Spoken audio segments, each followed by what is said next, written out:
Good evening everyone. இந்த வீடியோவில் வந்து நம்ம கைண்ட்ஸ் அப்படின்னா டைப்ஸ் ஆஃப் ஏஜென்சியை பற்றி பார்க்க போகிறோம். ஸோ ஏஜென்சி வந்து 2 கைண்ட்ஸாக வந்து நம்ம பிரிக்கலாம். என்ன அப்படின்னா agency by authority, agency by factor. So agency by authority அப்படின்னா ஒரு பவரின் மூலமாக ஒரு ஏஜென்சி எப்படி பிரிக்கப்பட்டிருக்கு அப்படின்றத பார்க்குறது தான். ஏஜென்சி பை அத்தாரிட்டி வந்து 3 வகைப்படும். ஸோ அதில் ஃபஸ்ட்டு வந்து ஜென்ரல் ஏஜென்ட். இந்த ஜென்ரல் ஏஜென்ட்டை பொறுத்த வரைக்கும் ஒரு ஸ்பெசிஃபிக்கான கோல் ஒன்று அவருக்கு இருக்கும். ஸோ இந்த குறிப்பிட்ட ஒரு விஷயத்தை செஞ்சுட்டு வாங்க அப்படின்னு சொல்லுவாங்க. அந்த ஒரு விஷயத்தை செய்கிறதுக்கு உண்டான எல்லா முடிவையும் எடுக்கிறதுக்கு உண்டான பவர் அண்ட் அத்தாரிட்டி யார் இருக்குன்னா ஜென்ரல் ஏஜென்ட்டுக்கு இருக்குது. இப்போ வந்து ஃபார் அன் எக்ஸாம்பிள், நான் வந்து ஒரு ஐடி கம்பெனி வச்சுருக்கேன். என்னுடைய சேல் டார்கெட் வந்து இந்த வருஷம் வந்து ஒரு $100,000 வந்து நான் டார்கெட் பண்ணணும், அச்சீவ் பண்ணணும்னு நான் வைக்கிறேன்.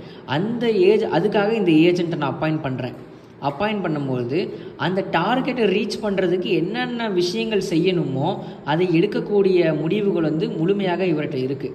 ஓகேவா? அதான் ஜென்ரல் ஏஜென்ட் அப்படின்னு சொல்லுவாங்க. ஸோ சிம்பிளாக சொல்லணுன்னா, எனக்கு வந்து மார்க்கெட்லேயே பெஸ்ட்டு சேல் ஆகக்கூடிய ஒரு 50 கார்ஸ் வாங்கிட்டு வா, நான் இந்தியாவில் ஷோரூம் ஓப்பன் பண்ண போகிறேன், உலகம் முழுக்க போய் பெஸ்ட்டு செல்லிங் கார்ஸ் எனக்கு ஒரு 50 கார்ஸ் வாங்கிட்டு வா அப்படின்னு சொல்கிறேன். இந்த மாதிரி ஜென்ரலாக நான் சொல்கிற விஷயத்தில் அவர் எந்த விதமான முடிவு வேணால் எடுத்துக்கலாம். இப்போ நான் வந்து ஜென்ரலாக எந்த கார் வேணால் வாங்கிட்டு வான்னு சொல்லிட்டேன். அவர் ஃபெராரி வாங்கலாம், அப்படின்னா BMW வாங்கலாம், அப்படின்னா சுசுக்கியில் வாங்கலாம். அது இவரோட முடிவில் இருக்குது. ஸ்பெஷல் ஏஜென்ட்டை பொறுத்த வரைக்கும் சேம் தான், பட் ஒரு ஸ்பெசிஃபிக் டார்கெட்டுக்கு அவர் கொடுத்துருப்போம் நம்ம. இப்போ இந்த இடத்துல எப்படி இவருக்கு 50 காரில் எதை வேணால் வாங்கிட்டு வான்னு சொல்கிறோமோ, இந்த இடத்துல நம்ம இவர்கிட்ட ஒரே ஒரு பிராண்டை மட்டும் சொல்கிறோம். டொயோட்டோ பிராண்டில் இருக்க கார் மட்டும் வாங்கிட்டு வா அப்படின்னு சொல்லிட்டு. அப்படி இல்லைனா இந்த இடத்துல இந்த விஷயத்தில் இந்த ஒரு வேலையை பர்டிகுலர் டாஸ்க்கை மட்டும் செஞ்சுட்டு வா அப்படின்னு சொல்கிறது தான் ஸ்பெசிஃபிக் ஏஜென்ட், அப்படின்னா ஸ்பெஷல் ஏஜென்ட்னு சொல்லுவாங்க. யூனிவர்சல் ஏஜென்ட்டை பொறுத்த வரைக்கும் ஒரு பிரின்சிபலோடைய பர்சனல் அண்ட் பிஸ்னஸ் இது 2த்துக்கும் இருக்கக்கூடிய ஒரு ஏஜென்ட் தான் வந்து யூனிவர்சல் ஏஜென்ட். அவருக்கு சஜஷன் பண்ணுறதா இருக்கட்டும், அவரோட வேலை செய்கிறதா இருக்கட்டும். இப்போ ஜென்ரல் ஏஜென்ட்டுக்கு நம்ம கார் வாங்குற வேலையை கொடுத்துட்டோம். ஸோ என்னோட பர்சனல் ஒர்க்கை நான் இவருக்கு கொடுக்க முடியாது. அண்ட் இவருக்கு நம்ம ஆல்ரெடி சொல்லவே தேவையில்லை, ஸ்பெசிஃபிக்காக ஒரு வேலையை கொடுத்து அனுப்பிச்சிட்டோம். ஆனால் இந்த ஜென்ரல் ஏஜென்ட்டை பொறுத்த வரைக்கும் நம்ம இந்த கார் வாங்குற வேலைக்கும் அவரை அனுப்ப முடியும், அவரை பர்சனல் ஒர்க்குக்கும் அனுப்ப முடியும். அடுத்து ஏஜென்சி பை ஃபேக்டர் அப்படின்னா இந்த குறிப்பிட்ட விஷயங்கள் பூர்த்தியானால் மட்டும்தான் இந்த ஏஜென்சி உருவாகும். அதுதான் ஏஜென்சி பை ஃபேக்டர். ஸோ அது ஃபஸ்ட்டு வந்து கோ ஏஜென்ட் அப்படின்னா அதாவது 2க்கும் மேற்பட்ட ஏஜென்ட்ஸ் வந்து ஒரு பர்டிகுலர் டாஸ்க்கை பர்ஃபார்ம் பண்ணுறதுக்கோ இல்லை வேறு டாஸ்க்குக்கோ அப்பாயிண்ட் பண்ணாங்கன்னா அவங்க தான் கோ ஏஜென்ட். ஃபேக்டர்ஸ் அப்படின்னா அவங்க வந்து ஓனர் மாதிரி இருக்கக்கூடியவங்க, ஆனால் ஓனர் கிடையாது. அவங்களுக்கு நம்ம குட்ஸோட பொசிஷன் கொடுத்துருவோம். அதே மாதிரி என்னென்னா அவங்களுக்கு நம்ம பொசிஷன் கொடுத்துட்றோமா. ஸோ இப்போ ஃபார் அன் எக்ஸாம்பிள், ஏ வந்துட்டு அவர் கார் டீலர்ஷிப் வச்சுருக்காரு. பி அவருடைய ஃப்ரெண்டு இல்லை அவருடைய தெரிஞ்ச நபர்னு வச்சுக்கோங்க, இந்த மாதிரி பிஸ்னஸில். அந்த பி வந்து ஏ கிட்ட போயிட்டு உன்னோட கார் எனக்கு கொடு, நான் ஒரு கஸ்டமர்கிட்ட வேலை பேசியிருக்கேன் அப்படின்னு சொல்கிறாங்க. ஸோ அந்த காரை ஏ கிட்டேருந்து 1 lakh rupeesக்கு வாங்கிட்டு பி வந்து அவருடைய இடத்துக்கு போகிறாரு. அவரோட பிளேஸில் அதை கஸ்டமர் வராங்க, அவங்கள்ட்ட காட்டுறாங்க. ஸோ கஸ்டமர்கிட்ட அது வந்து 1.5 lakhs அப்படின்னு சொல்லி சேல் பண்ணுறாங்க. கஸ்டமர் என்ன நினைக்கிறாங்க, இவர் தான் ஓனரோ அப்படின்னு சொல்லி நினைக்கிறாங்க. இந்த இடத்துல எல்லாமே லாஃபுல்லாக தான் நடக்குது. ஓகேவா? இவர் ஓனர் மாதிரி தெரிவார், ஆனால் ஓனர் கிடையாது. அவர் அதை சேல் பண்ணிவிட்டு இவரோட ரிவார்டு என்னென்னா கமிஷன். இந்த எக்ஸ்ட்ரா ஒரு 50,000 இவர் கிடச்சிது பார்த்தீங்களா, அதுதான் இவருடைய ரிவார்டு. அதுக்காக தான் இவர் வேலை பார்க்குறாரு. இந்த இடத்துல பிரின்சிபலுக்கும் இந்த ஏஜென்ட்டுக்கும் வந்து சேல் ஆஃப் குட்ஸ் கான்ட்ராக்ட் இருக்கும். அதன் அடிப்படையில் 2 பேரும் வேலை செய்வாங்க. அடுத்து வந்து புரோக்கர் அப்படின்னா இவங்க வந்து ஒரு link, they are the link between the parties. இவங்க வந்து 2 பேர்த்துக்கும் வேலை செய்வாங்க. யாருக்கு அப்படின்னா பிரின்சிபலுக்கும் வேலை செய்வாங்க, வரப்போகிற பையர்ஸுக்கும் வேலை செய்வாங்க. இவங்களையும் ஜாயின் பண்ணி விடுற ஒரு ஆள் தான் வந்து இந்த புரோக்கர். ஜாயின் பண்ண, அதாவது இந்த இடத்துல ஃபேக்டரில் வந்து பிரின்சிபல்கிட்டேருந்து வாங்கிட்டு போயிட்டு பையர்கிட்ட இவங்களாம் சேல் பண்ணுவாங்க. இது தனி. இவங்க 2 பேரையும் ஜாயின் பண்ண மாட்டாங்க.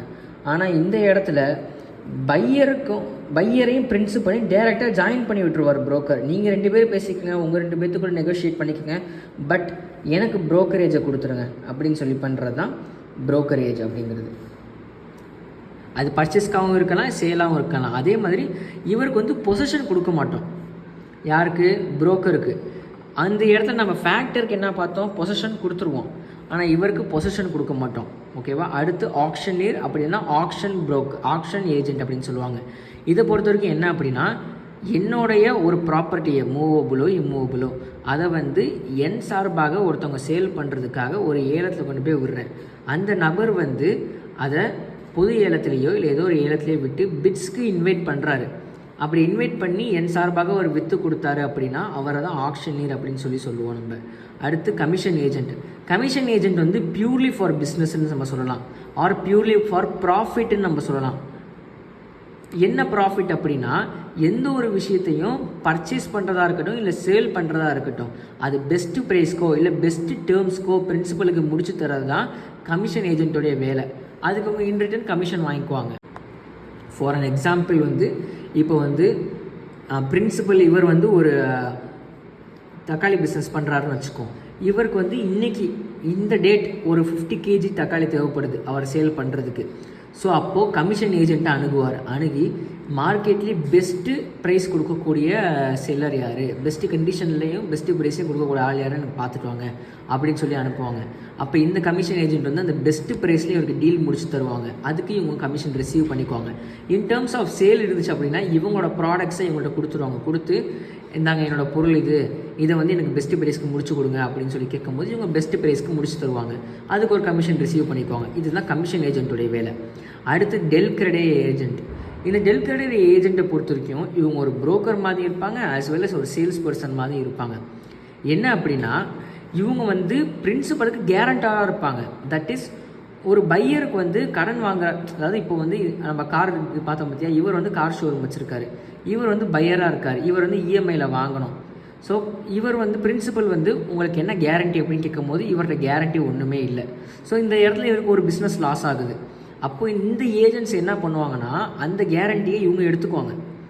இந்த பையருக்கு நான் கேரண்டியாக இருக்கேன் அப்படின்னு சொல்லி அக்செப்ட் பண்ணிக்குவாங்க.